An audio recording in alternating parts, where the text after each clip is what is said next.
Hello and welcome to the WIHS Journal, Public Affairs from 104.9. I'm Paul Kretschmer. Members of Governor Ned Lamont's administration held a news briefing this past week regarding the financial stability of hospitals in Connecticut. We have excerpts today, courtesy of the Connecticut Network. Good morning, everyone. Nice to see you. I'm Deidre Gifford, the Executive Director of the Office of Health Strategy.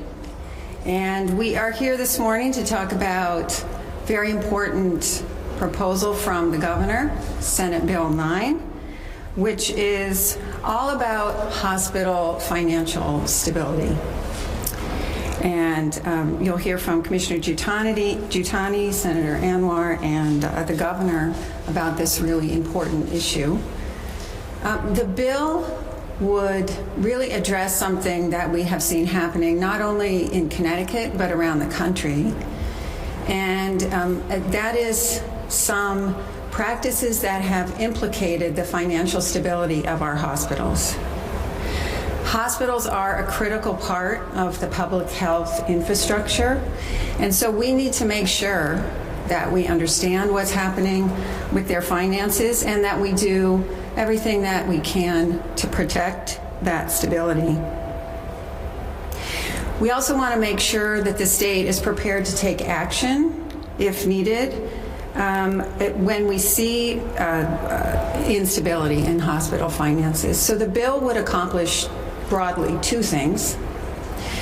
One is it would close some loopholes in our state review of hospital transfers of ownership. So right now we review a transfer of ownership at a pretty narrow level. The direct, immediate control of the hospital changes, that comes under state review. We don't review changes in control of grandparent or other higher level corporate entities, and those transfers of ownership or changes in control can sometimes have a very significant impact on the functioning of the hospital. So we would close that loophole in our Certificate of Need program. The other thing the bill does is it gets some more frequent and enhanced reporting about hospital finances.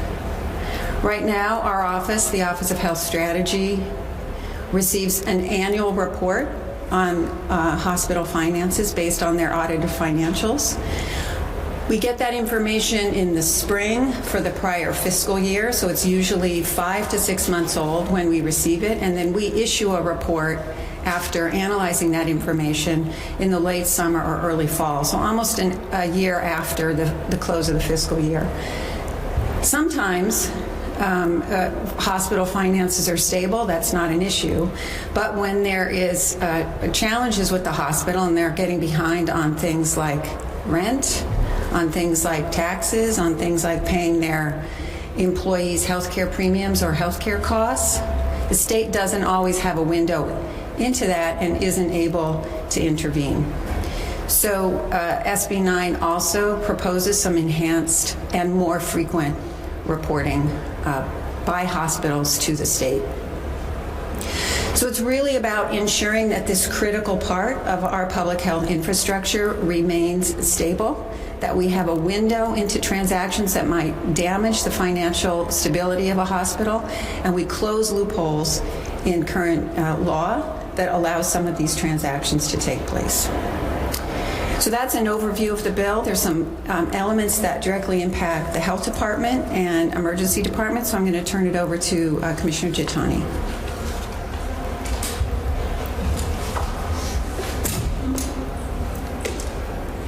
Thank you very much, Dr. Gifford, and it's a pleasure to be with you all here today to really talk about this expansive bill that the governor's put forward that is going to really help reshape, in many ways, a lot of aspects of the health system.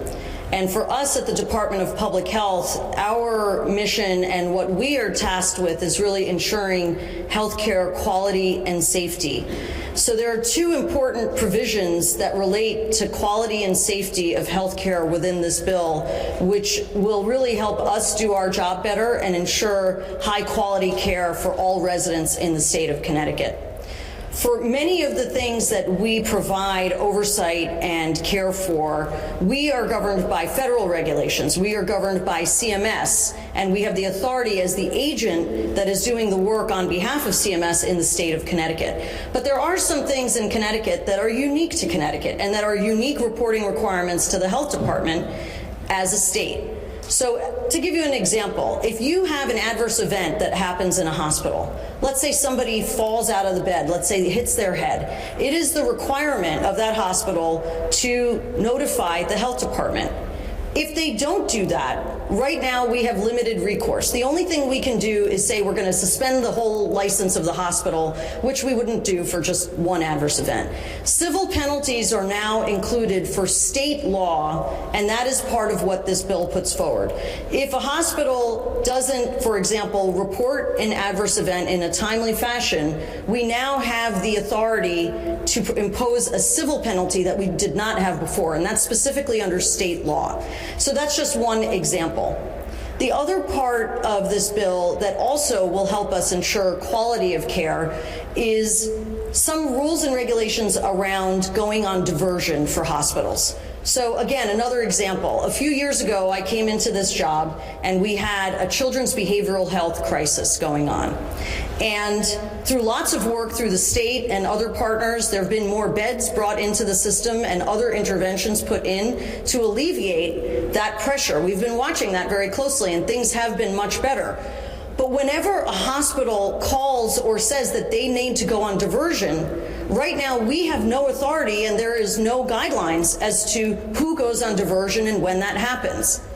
Basically, that's something that is just determined by the hospital industry on their own. And so at that time with the children's behavioral health crisis, when one hospital called and asked for me to approve their diversion and ask other hospitals to take their patients, I had no authority to do that because there are no guidelines set up to do that, there are no criteria, and I had no authority to do that.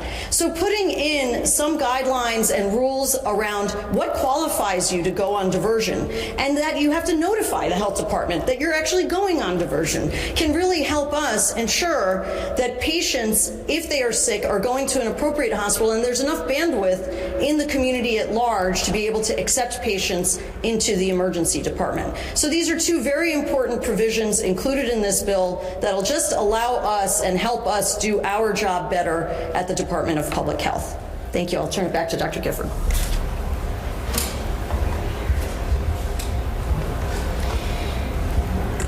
Thank you, Commissioner. And I think that those examples you gave help illustrate the importance of the overall approach in this bill, which is ensuring quality and safety. And the financial stability components really ultimately get to those points about quality and safety.